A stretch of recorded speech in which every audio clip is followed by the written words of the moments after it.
7 अक्टूबर 2023 को हमास ने इजराइल के ऊपर अभी तक का सबसे बड़ा अटैक किया था और इस हमले के बाद इजरायली फौज गाजा के भीतर जमीनी हमला करते हुए घुस गई थी। लेकिन इस दौरान इजराइल से करीब 2000 किलोमीटर की दूरी पर बैठा हूती हमास का रक्षा कवच बनकर सामने आया था। हूती ने 19 अक्टूबर 2023 को लाल सागर के बाबल मंदेब में इजराइल से जुड़े जहाज पर हमला किया था और इस हमले से इजराइल और हूती के बीच एक नई जंग का ऐलान हो गया था। हूती ने साफ कर दिया था कि वो इजराइल और अमेरिका से जुड़े जहाजों को लाल सागर से जाने नहीं देगा। इसके अलावा हूती ने इजराइल के कब्जे वाले ईलत बंदरगाह पर नौसैनिक नाकाबंदी तक लगा दी थी और इसके बाद से ही हूती लाल सागर, अरब सागर, हिंद महासागर और इजराइल में सीधे हमले कर रहा था। हूती ने साफ कर दिया था कि जब तक गाजा के भीतर युद्ध रुक नहीं जाता तब तक वो समंदर और इजराइल में हमले जारी रखेगा। लेकिन अब इजराइल और हमास के बीच युद्ध विराम समझौता हो गया है और इस युद्ध विराम से ऐसा माना जा रहा था कि अब हूती के हमले रुक जाएंगे। लेकिन इस सब के बीच अब हूती ने इजराइल को लेकर एक नई जंग का ऐलान कर दिया है।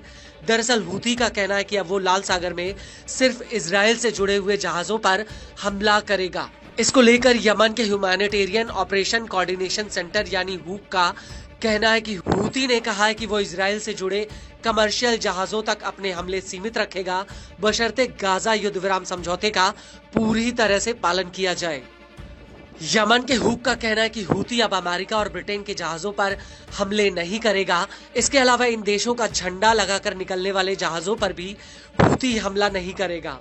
दरअसल हूक ने अपने बयान में कहा कि हम पुष्टि करते हैं कि अमेरिका, ब्रिटेन या इजरायली द्वारा यमन के खिलाफ किसी भी हमले की स्थिति में हम हमलावरों के खिलाफ प्रतिबंध को फिर से लागू कर देंगे। इस सब के बीच हूती का ये भी कहना है कि अगर इजराइल युद्ध विराम समझौते के सभी चरणों को लागू कर देता है तो इजराइल से जुड़े जहाजों पर हमले नहीं किए जाएंगे। लेकिन बड़ी बात यह है कि हूती के हमलों की वजह से लाल सागर से होने वाला समुद्री व्यापार पूरी तरह से ठप हो गया है। अधिकतर शिपिंग कंपनियों ने इस रास्ते की जगह पर दक्षिणी अफ्रीका का केप ऑफ गुड होप वाला रास्ता अपनाया है, जो बेहद ही खर्चीला है। वहीं हूती के हमलों की बात की जाए तो नवंबर 2023 से लेकर अब तक हूती ने लाल सागर में 100 से ज्यादा हमले किए हैं। हूती ने 2 जहाजों को समुद्र में डुबो दिया, जबकि एक जहाज अभी भी हूती के कब्जे में है। हूती के हमलों में कम से कम 4 लोगों की मौत हो चुकी है। हालांकि हूती के हमलों के जवाब में अमेरिका, ब्रिटेन और इजराइल ने हूती के कब्जे वाले पावर प्लांट और बंदरगाहों पर कई हवाई हमले किए, लेकिन इसके बावजूद हूती के हमलों में कोई कमी नहीं आई। वहीं अब हूती के ऐलान के बाद शिपिंग कंपनियां अभी भी लाल सागर में अपने जहाजों को उतारने के लिए तैयार नहीं हैं, क्योंकि उनके मन में मौजूदा हालातों को लेकर एक भय की स्थिति बनी हुई है।